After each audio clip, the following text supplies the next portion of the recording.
You may have seen the headline that the administration is considering $5,000 one-time checks to women for having babies. And Trump was quoted in the Oval Office a couple of days ago of saying that he supports the idea. Now, it doesn't mean anything. It doesn't mean that that legislation is passing. He just said, yeah, sounds good to me. Kind of just classic Trump. Yeah, sounds good.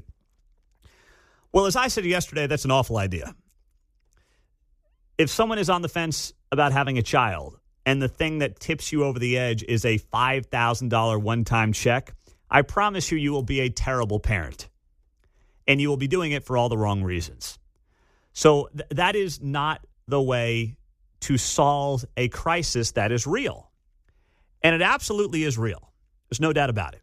And this has been something that Trump and J.D. Vance in particular have been talking about since they were on the campaign trail back in the fall. How do we encourage the family unit to be the center of America once again? Because we've lost it.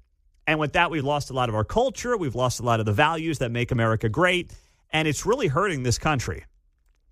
So the New York Times had this big piece that they dropped last night, headlined, White House assesses ways to persuade women to have more children.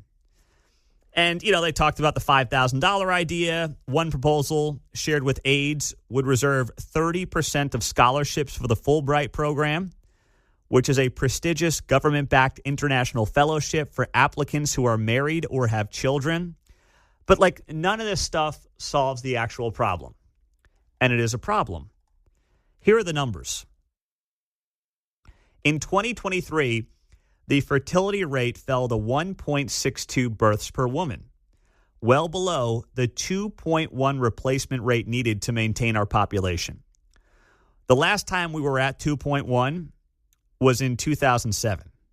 So we are pushing 20 years since we've had the replacement rate that we need of births to just keep the population going. So we are facing a future of shrinking families and communities. We are seeing now economic and cultural stagnation and, frankly, national decline. That's the end result in all this. So what has to happen?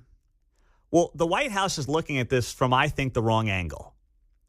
It is not just about, hey, how do we go out there and entice people to have babies? The question needs to be, when you look at the data, how do we entice people to build families? How do you start that process? You have to get married. That's where it begins. That's the foundation for everything. And what you're seeing right now is a marriage rate in this country that has dropped by 60% since 1970. That's right.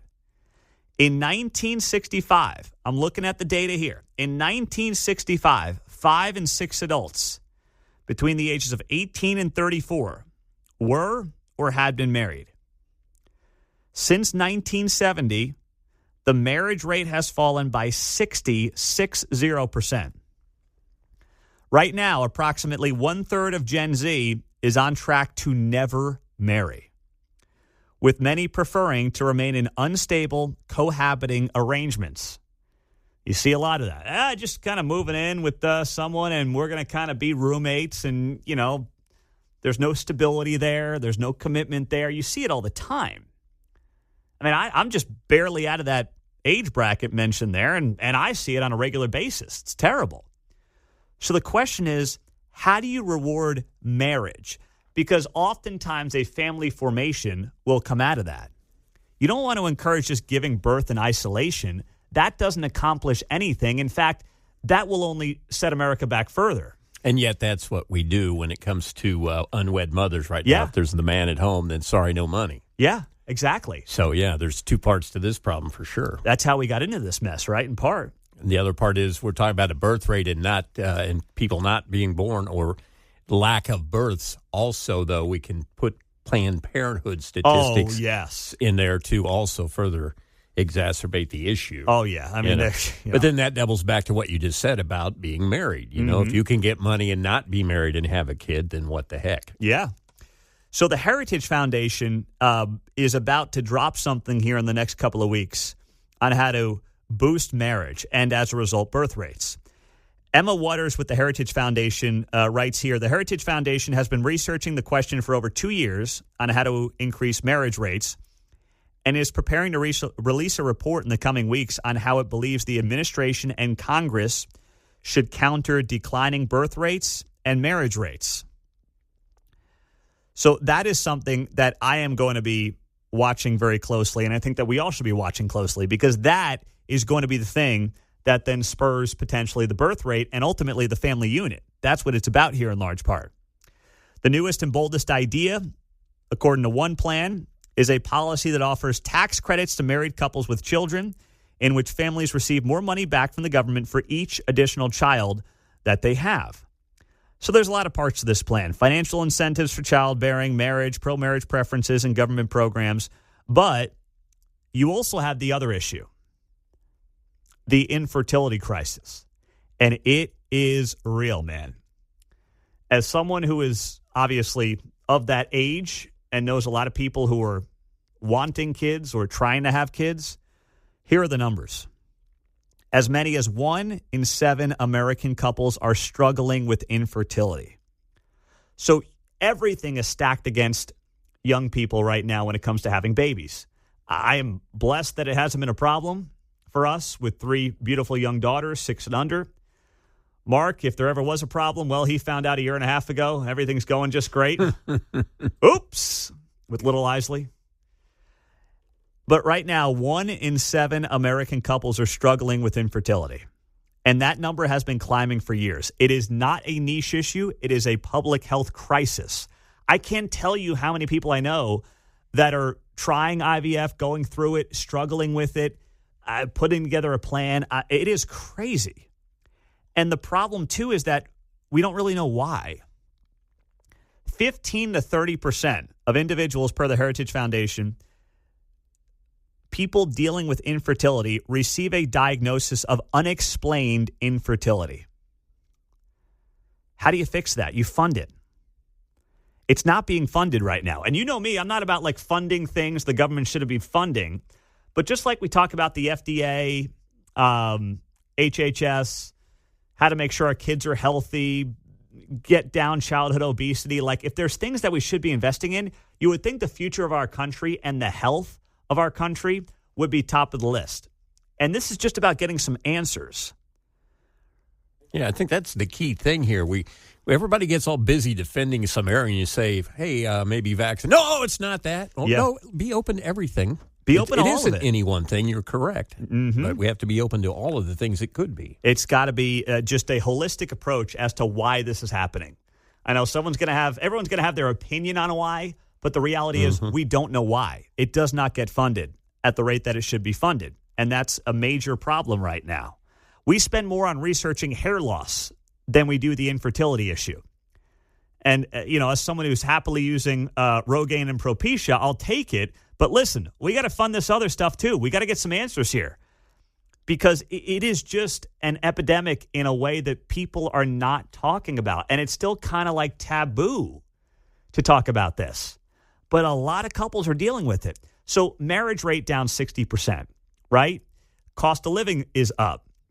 People wondering if they can have kids, even those who are married, who want to consider this. Then they start the process and they're like, we can't get pregnant. What do we do? Everything is stacked against building a family right now for a multitude of reasons. And the Trump administration, I think, you got really smart people who care about the issue. They've got to acknowledge this. It's not going to be a one-time check of $5,000. I don't care what the headlines are. I don't care if Trump thinks it's good politics to do this. It's not going to solve the crisis. It's going to do nothing to fix the issue. It might be a sexy headline. It might score a couple of political points, but it does nothing, absolutely nothing at its core to fix the problem. 913-408-7957 is how you join us here on KCMO Talk Radio. Squeeze in Ashley. Go ahead. You're in the Northland, Ashley. Good morning. Hey, I've got 3 stepchildren that all claim to be married. None of them are. The mother of the 2 stepdaughters, she is 53 years old, claims to be married, is not married, has never been married, refuses to get married because it will mess up her Social Security benefits.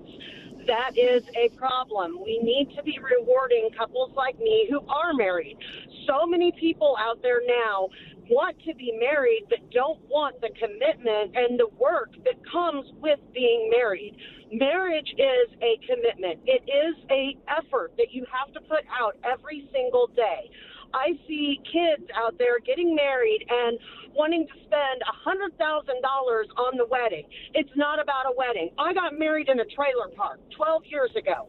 I have a strong marriage. I have a good marriage. It's not about the wedding. It's about the marriage. It's about making a commitment to somebody that you want to spend your life with.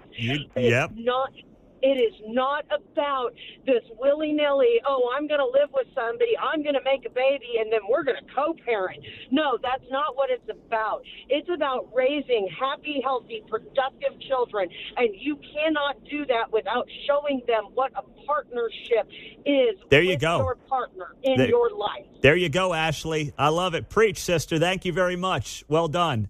That's exactly right. And you see that, we're going to be co-parents. No, you're not. You're not. That's instability in the home that will fail the kids and fail the family. Not a timeshare. Yeah. It's not. It's not.